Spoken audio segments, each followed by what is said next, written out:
দুই ধরনের বাড়িতে কখনো সন্তানকে বিয়ে দিবেন না, কারণ ওই দুই ধরনের বাড়িতে আল্লাহ তাআলা রহমত থাকে না। মনে রাখবেন, অনেক সময় যখন আপনি সন্তানের জন্য ভালো পাত্র দেখছেন কিংবা পাত্রী দেখছেন, অনেক কিছু আমরা তখন খেয়াল করি যে তাদের ফ্যামিলির ব্যাকগ্রাউন্ড কি, ছেলে কি করে, মেয়ে কি করে, কি অবস্থা তাদের, সবকিছু আমরা খোঁজ খবর রাখি। তো ওই সময় আপনি খোঁজ রাখবেন যে যদি এই দুইটা কারণ কোনো একটা বাসায় থাকে কিংবা পাওয়া যায়, ওই বাসায় আপনি আপনার সন্তানকে বিয়ে দিবেন না, কারণ ওই বাসায় আল্লাহ তাআলা রহমত থাকে না এবং ওই বাসায় সবসময় অশান্তি লেগেই থাকবে। এর মধ্যে এক নম্বর হচ্ছে এমন বাসা যেই বাসাতে পুরুষ মানুষ থাকা সত্ত্বেও ওই বাসার সব সিদ্ধান্তরা নারীরা নেয়। এমন বাসায় আপনি সম্পর্ক তৈরি করবেন না, এমন বাসায় আপনি আত্মীয়তা করবেন না।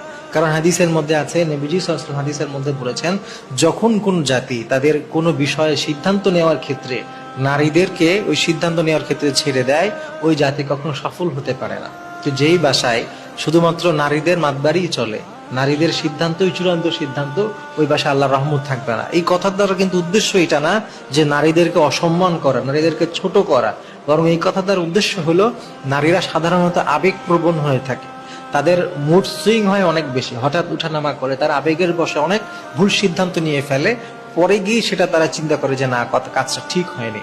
তো সিদ্ধান্ত নেওয়ার যে শক্তি, যে মেধা, এটা আল্লাহ তাআলা পুরুষদেরকে দিয়েছেন। এজন্য স্বাভাবিক অবস্থায় পুরুষরাই বাসার সিদ্ধান্ত নিবে।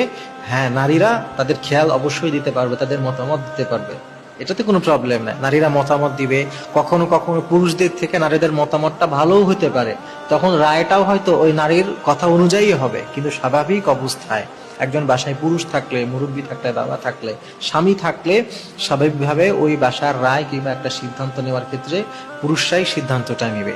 এটাই হচ্ছে ইসলামের কথা।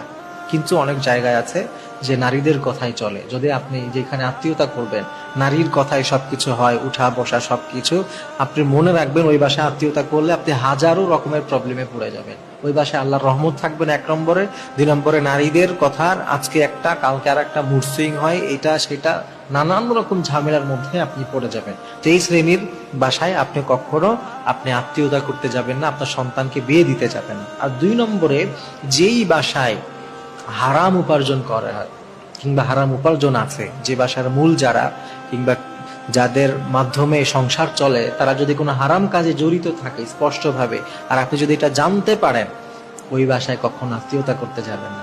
ভাই মনে রাখবেন, হারাম যদি এক বাসার সাথে লেগে যায়, কারো পেটে যদি হারাম ঢুকে, নবী সাল্লাল্লাহু আলাইহি ওয়াসাল্লাম বলেছেন, যার পেটে হারাম ঢুকে বা যারা হারাম খায়, তাদের জায়গা, উপযুক্ত স্থান হচ্ছে জাহান্নাম।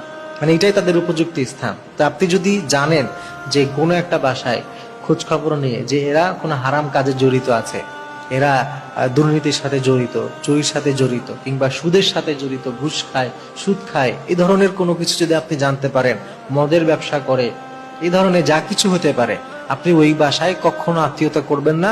কারণ আপনি আত্মীয়তা করতে গেলে ওই খাবার আপনিও খাবেন, তাদের সাথে লেনদেন হবে, আপনিও হারাম জিনিসের মধ্যে ঢুকে পড়লেন, আপনিও জাহান্নামের উপযুক্ত হয়ে দুনিয়া ছেড়ে বিদায় নিলেন। নাউযুবিল্লাহি মিন যালিক। এই কাজ করা যাবে না। অনেক বাসায় অনেকে বুঝতে পারে না। অনেক সময় আমরা দেখি যে মানুষ লোভে পড়ে, একজনের ভালো সহায় সম্পত্তি আছে কিংবা সে অনেক ভালো কোথাও চাকরি করে বা সম্পদ আছে, লোভে পড়ে আমরা বিয়ে করে ফেললাম। এটা ঠিক নয় প্রিয় ভাই। একজন মুসলমান কখনো এমন করবে না।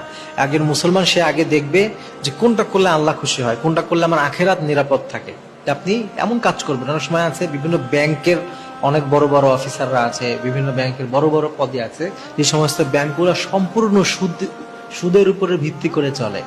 তো আলেমরা স্পষ্ট করে বলে দিয়েছেন যে এইগুলোর সাথে জড়িত যারা, আল্লাহ তাআলা বলেছেন, নবীজিও বলেছেন, সুদ যে খায়, যে নেয়, যে লিখে, সবগুলা জাহান্নামী।